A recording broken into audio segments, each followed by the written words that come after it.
Hello, salut tout le monde, j'espère que vous allez bien. Bienvenue sur ma chaîne Level Up. Moi ça va chez moi, j'espère que ça va aussi chez vous. Aujourd'hui dans ce tuto, nous allons voir 10 astuces qui vont vous permettre d'être efficace sur Excel. Donc restez scotchés jusqu'à la fin de la vidéo pour pouvoir les maîtriser. Et aussi pour ceux qui ne sont pas abonnés, abonnez-vous parce que aussi j'ai consulté mes stats, j'ai remarqué que 70% de ceux qui me suivent ne sont pas abonnés et là vraiment c'est pas logique, donc allez-y, mettez le pouce bleu et abonnez-vous, c'est très important. D'abord on va commencer par la première fonction joindre texte. On part dans Excel et dans ce tableau nous avons dans la première colonne des noms, dans la seconde des prénoms que nous allons essayer de combiner grâce à notre formule. On se positionne en D2 puis on va dans autre fonction. On va chercher joindre. On recherche et on a joindre texte. On clique sur OK. On va dire qu'on va délimiter avec des espaces. Donc on fait notre guillemets, espace, guillemets. On ignore les parties vides. Et comme texte 1, on va ajouter le nom. Et texte 2, on va ajouter le prénom. On valide avec OK.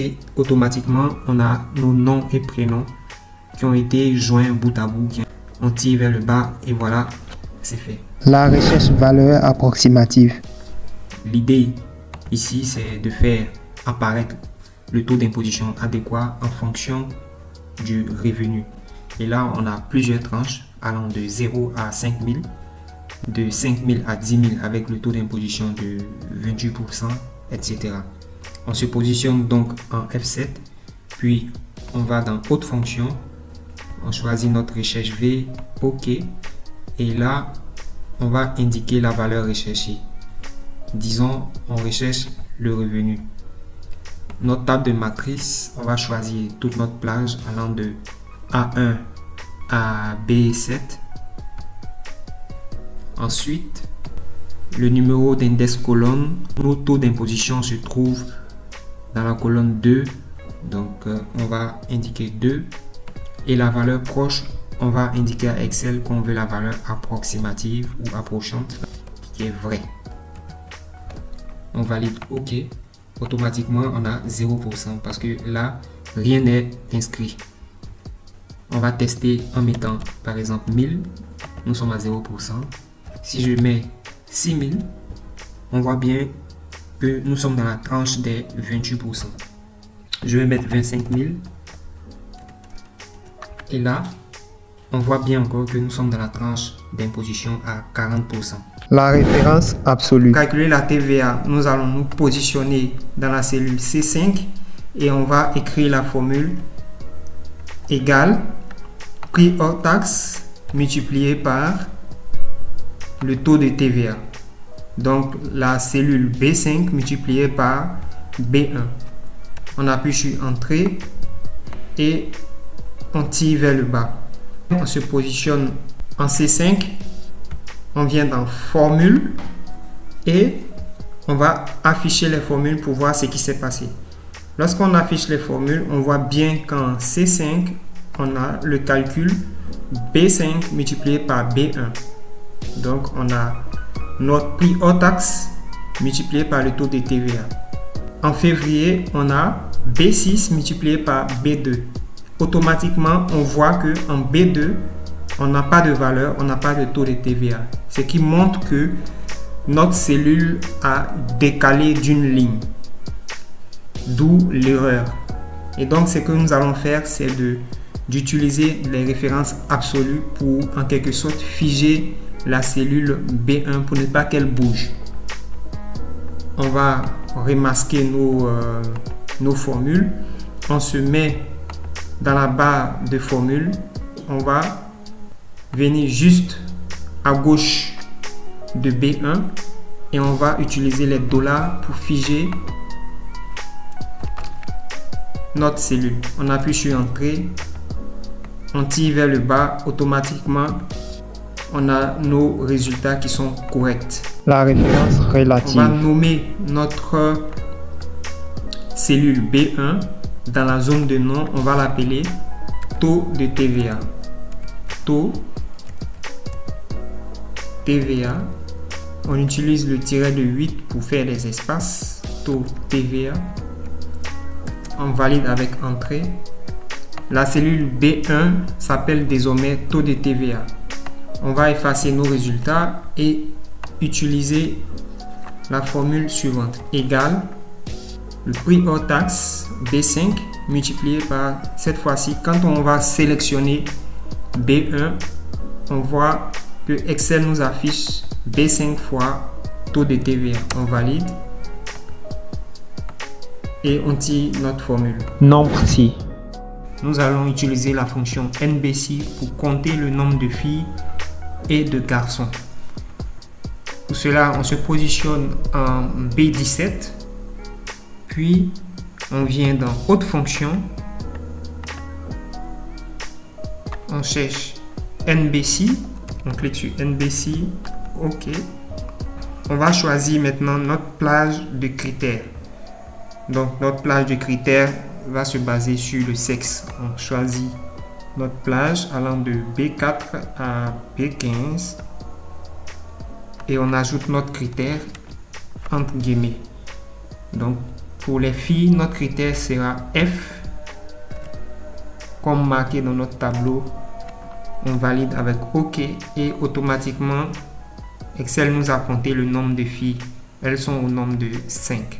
Pour les garçons, on revient en somme, autre fonction, NBC, OK, on choisit notre plage,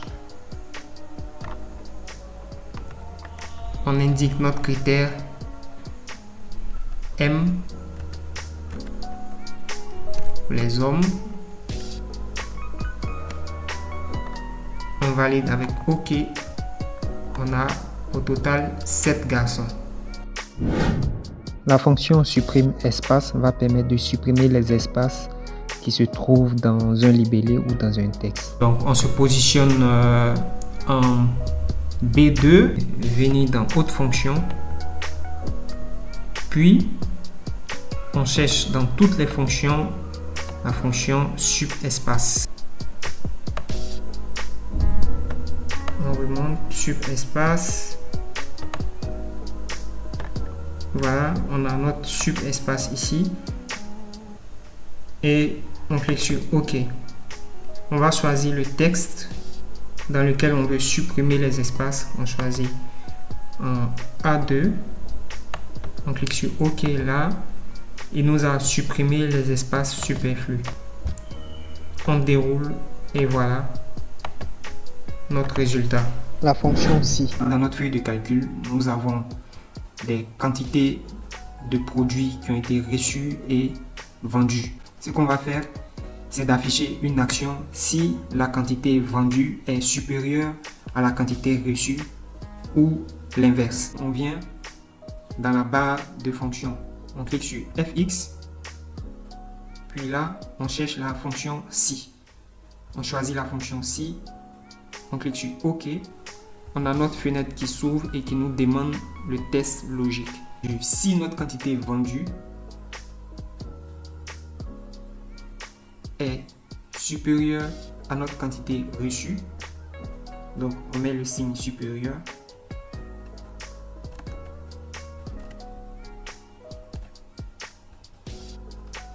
On va mettre notre signe supérieur. Est supérieur à quantité vendue, alors la valeur si vraie, c'est-à-dire le test logique, si cette valeur est vérifiée, on va lui demander d'afficher entre guillemets. Il faut mettre l'action toujours entre guillemets. On va lui dire de recommander, de passer une autre commande. Donc recommander, recommander. Voilà. Si le test n'est pas vérifié, on va dire de mettre juste OK. On clique sur OK et voilà, notre résultat apparaît. On a OK, on tire vers le bas et on a les autres résultats. OK, recommandé.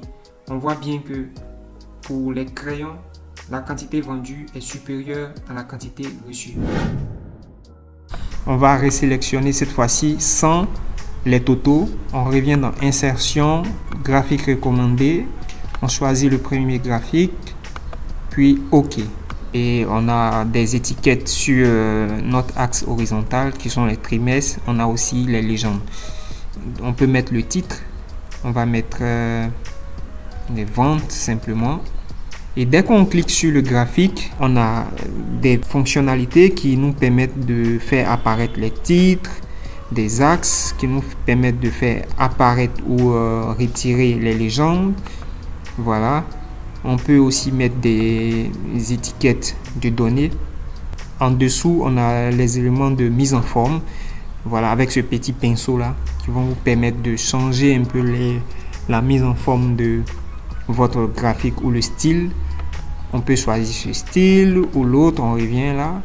On peut aussi modifier les couleurs du graphique grâce à ce menu. Et en dernier lieu, on a ce bouton filtre qui nous permet ici de faire des filtres ou de faire apparaître ou pas certains éléments de notre graphique. Pour modifier la sélection des données, il faut juste cliquer sur votre graphique, puis venir dans création de graphique. Ensuite, on a la possibilité dans le groupe données de cliquer sur sélectionner les données.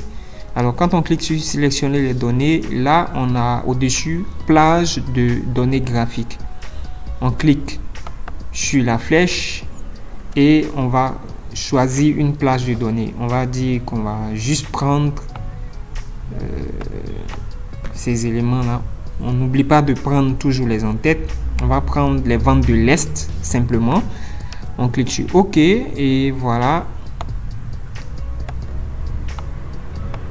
Dès qu'on valide, on a ce graphique là avec notre unique sélection. Donc on a changé la sélection, vous voyez. On a simplement pris que les données des ventes de la région Est. On se met dans notre tableau ou dans notre plage de données. Puis on se rend dans l'onglet insertion. Puis tableau croisé dynamique et à partir d'un tableau ou d'une plage. On a cette fenêtre qui s'ouvre avec la source de données. Donc là, nous avons la possibilité de vérifier que notre source est exacte. Elle part de la colonne A à D, précisément de A1 à D27. On va dire à Excel de l'ajouter dans une nouvelle feuille de calcul. On clique sur OK. On clique là-dessus, puis on a nos champs de tableau croisé dynamique qui apparaissent. Glisser, déposer tous les éléments textuels dans nos zones de lignes pour faire nos étiquettes de lignes et tout ce qui concerne les montants en valeur. On va faire notre première analyse par type et on glisse, on dépose les montants dans les valeurs. On va continuer en glissant les types de clients dans la zone de colonne. On peut aussi ajouter les dates dans les étiquettes de ligne ou en filtre. On ajoute les dates en filtre. On a la possibilité de filtrer. Donc voilà, j'espère que cette vidéo vous aura édifié, vous aura aidé. Merci de m'avoir suivi, on se dit à la prochaine et surtout likez, abonnez-vous et activez la cloche de notification pour ne pas rater mes prochaines vidéos. Ciao ciao.